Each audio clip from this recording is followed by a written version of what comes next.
Come with me as we go to South Korea. Ako lang ba yung buzzer beater pagdating sa pag-empake? Yung tipong kinabukasan na yung flight, dun pa lang nagsasampay. Tapos, oras na lang bago ang flight, saka pa lang nag-empake. Anyway, spring ang season nung dumating ako sa Socor. Di na daw ganun kalamig, kaya mostly skirt ang dala ko.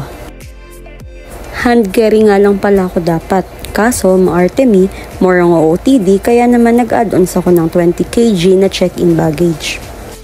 Last minute, nagbabawas ako ng dala-dala at ayaw magsara ng maleta. Ganyan itsura. Pero naayos ko naman yan syempre. Bilang isang mahirap na feeling turista, di ko kayang ma-offload kaya talagang lahat ng yan pinrepair ko. Nag-commute nga lang pala ako, tas 2 sakay. Muñoz Cab, Pasay. Mas malapit na kasi pag galing Pasay. Grabe init nung umalis ako. Tas traffic pa sa NLEX, buti na lang talaga maaga ako. Di ako natiis ng ate ko, sinundo nila ako from bus terminal papuntang airport. Terminal 3 nga pala ako. Swak lang din pala yung aga ko kasi pagdating ko, open na yung check-in counter. Tas yan, naka-check-in na. Kaya immigration time na. Bawal nga pala mag-picture at video dun. Tinanong lang ako kung saan ako teacher. Sabi ko sa public, sa probinsya namin. Tapos TA lang hiningi, okay na. Hay, sobrang antok na ako nung time na yan. Gusto kong umidlip kaya lang baka malipat ng boarding gate, hindi ko marinig yung announcement. At tama nga tayo ng kutob dahil yan, nalipat nga ang ating boarding gate. Noong malapit na ang boarding time, binigay ng mga FA yan, arrival card. Kailangan fill upan yan dahil ibibigay yan sa airport sa Incheon. Tapos ayan, boarding time na.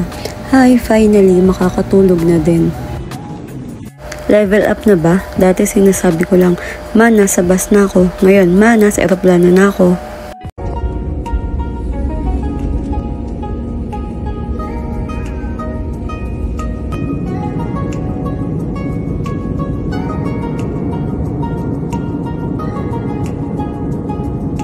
Three and a half hours nga pala yung travel time from Manila to Incheon.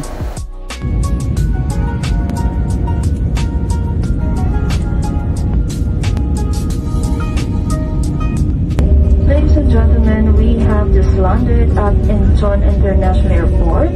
Cebu Pacific Air welcomes you to Incheon, South Korea. Gaya nga ng nasa caption, hindi ko talaga sukat akalain na mauuna kong makarating dito mag-isa. 1 hour time difference between Manila and Incheon. Incheon being 1 hour ahead. The ground temperature is at 9 degrees Celsius. Paglabas ng plane, may mga nag-aabang doon ng mga airport officer.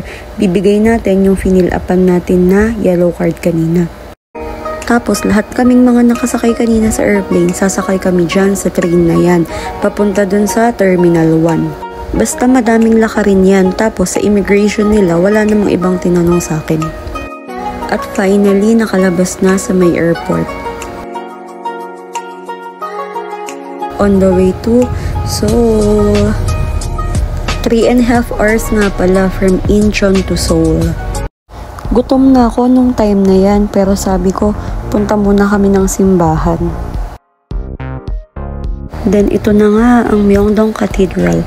Di ko alam kung may mass kasi hindi ko naman naiintindi yung sinasabi nila.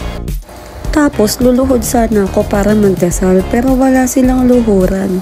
Pero ganun pa man, nagdasal pa rin ako. Sobrang blessed, sobrang thankful na nakarating ako dito ng ligtas at maayos. Dito nga pala ang first meal ko sa Socor, sa famous Ajuman ng Gwangjang Sijang. Pila talaga kumakain dito, mostly foreigners kasi nga nasa Netflix to. Pero ewan ko ba kung mataas lang expectations ko. Pero wala namang special sa kalgukso niya. Pero highly recommended yung mando na yan. Tas ito na, noon pa curious na ako sa lasa nito. Shikhe daw ang tawag dito. Yan na, reaction reveal sa lasa. Ewan ko, pero hindi ko siya na-appreciate. Talaga, sa totoo lang. Ito naman, sa harap lang to ng Gwangjang Market, ang Cheonggyecheon Stream. So famous to kasi madaming K-drama ang na-shooting dito. Next stop, Namsan Tower. So, ang plano talaga ay mag-early check-in kami. Kaso, hindi pa available yung room. So, nagpunta na lang kami dyan.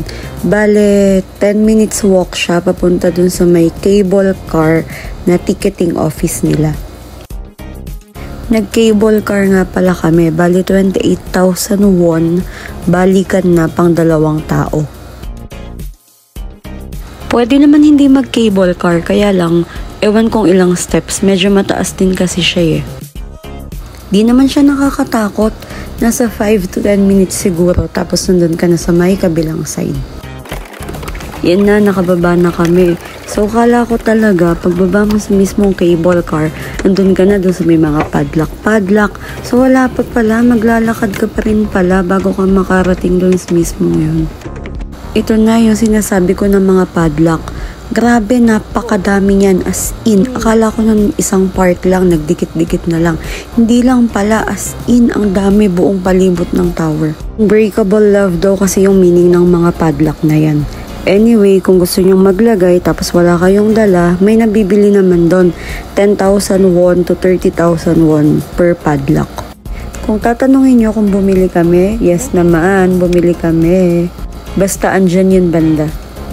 Nung natapos na kaming mag-ikot, mag-picture, mamili ng souvenir, so yan, nagmahinga na muna kami dyan sa ilalim ng mga puno. Nilapitan ko talaga yung mga bulaklak na yan. Kala ko kasi kagaya lang sa atin sa Pinas, yung mga maglalagay ng mga plastic para magmukhang maganda. After nito, check-in time na din, kaya bumalik na din kami dun sa hotel.